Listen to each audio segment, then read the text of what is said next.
Another common thing that you're going to have to do to images in Photoshop is change the color of a particular object. So in this movie, I'm going to show you a quick and easy way to achieve that. So for instance, in this photograph, let's say that the client comes back and says, you know what, we want the table that the pizza's sitting on, we want that to be green. Okay, well, we can handle that, no big deal. The easy way to do that, of course, is to start off non-destructively, if possible, and create a copy of the background layer, or to make sure that we're using adjustment layers when we're making a change. So the first thing that I'm going to do here is I'm going to make a selection first. I'm going to go up to the Select menu, and I'm going to choose Color Range. Inside of the Color Range dialog box, this is where I'm able to actually tell Photoshop that I want to pick up certain colors. So check this out. When I bring the eyedropper out into the canvas area here, I can click and I can instantly start to grab different pieces of the image. You'll notice here that it's actually creating sort of like a layer mask. White reveals, black conceals kind of thing. Now, if I wanted to, I could also hold down the Shift key while I'm making these selections, and I could make it a little bit easier to pick out exactly what colors I wanted. But you see what happens when you hold down the Shift key for too long, you actually get this sort of selection like this. So that's not exactly what we want. So we can just revert back by clicking once out there, and then we can adjust the fuzziness of that just like so. So changing the fuzziness to something like 140 after clicking down there in that bottom right corner starts to make a little bit more sense, right? So here's what we're going to do. We're going to start with this. So I'm going to click anywhere you want in here. And then you're just going to change the fuzziness setting to exactly what you want it to be. You can see here as I make more clicks and more changes, it changes what I pick up. Once I have a general idea of where I'm going with this, I'll hit OK. That's going to create this selection for me and allow me to start working on this object.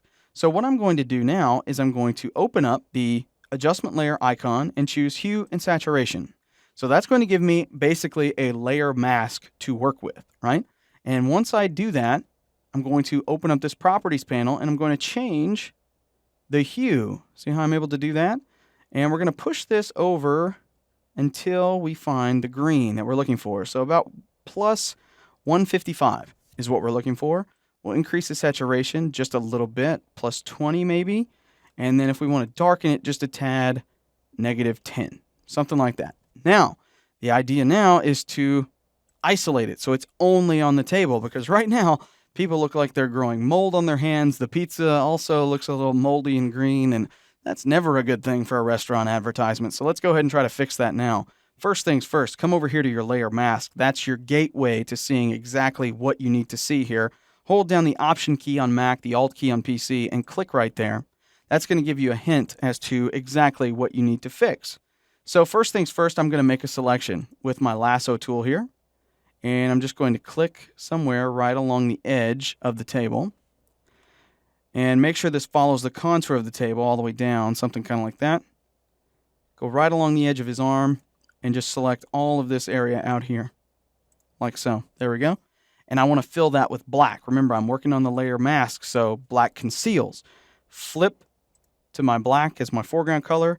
And then the easy way to fill it automatically with the foreground color, Option key on the Mac, Alt key on the PC, and the Delete or the Backspace key.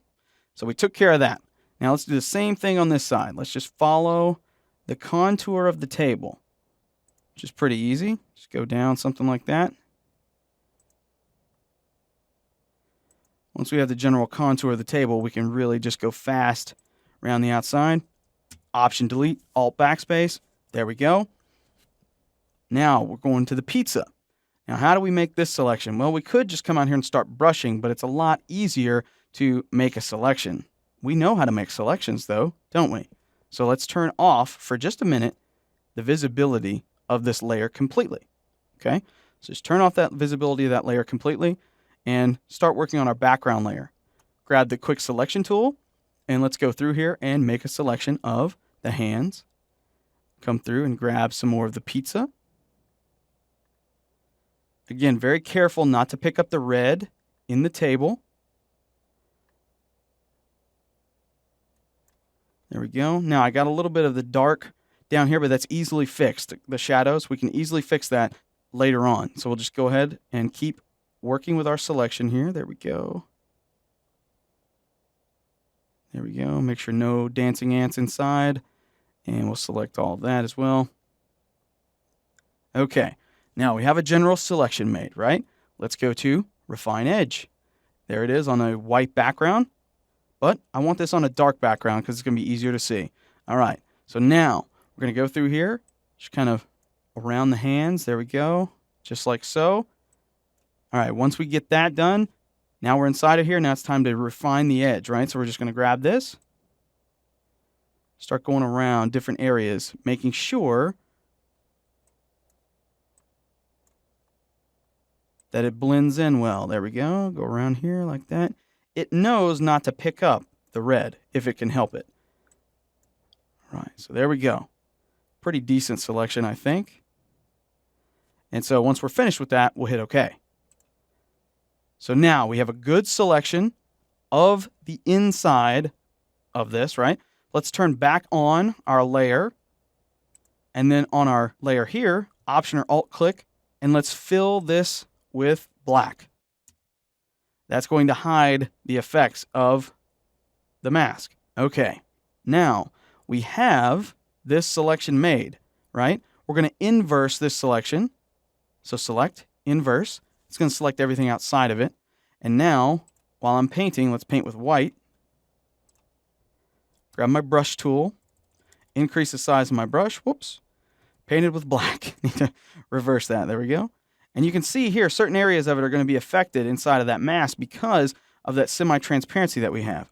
So avoid that with Command or Control Z and just paint in the areas that you know need to be green. So I'm just going to paint right around in here. And if I want to do a straight line, this is a cool little trick here. Just click once and then shift and click down and it paints a straight line just like that. Let's do it again. Just like that. There we go. Just painting straight lines around there. As close as I can to that without causing any major problems. And then just filling in these lines. There we go. Okay, now we'll come over here a little bit. The bottom part of this is almost all green, so we don't have to worry about that too much. There we go. If you need to flip it, to take out some of the green, just go ahead and flip it with the letter X on your keyboard. And then continue brushing it out. There we go. The main thing we wanted to remove the green cast from is the pizza, and then the rest of the stuff is just kind of secondary. There we go. Okay, now Command or Control D to deselect, Option or Alt click, and there we go. We pretty much have our green table. We need to go back through some of these areas, obviously, and clean them up a little bit right here along the edge of the table. Could use a little bit of cleanup, but for the most part, we did a pretty decent job. And you can spend as much time on this as you want to clean it up. I just want to give you a general idea of how to do this. So anytime you want to change the color of an object, whether it's a car, a shirt, the color of a table, whatever it might be, start with that select color range feature. Then go through and add in your layer mask, use your selection techniques to refine that mask, and then you should be well on your way to converting one color to another on a single object inside of a photo.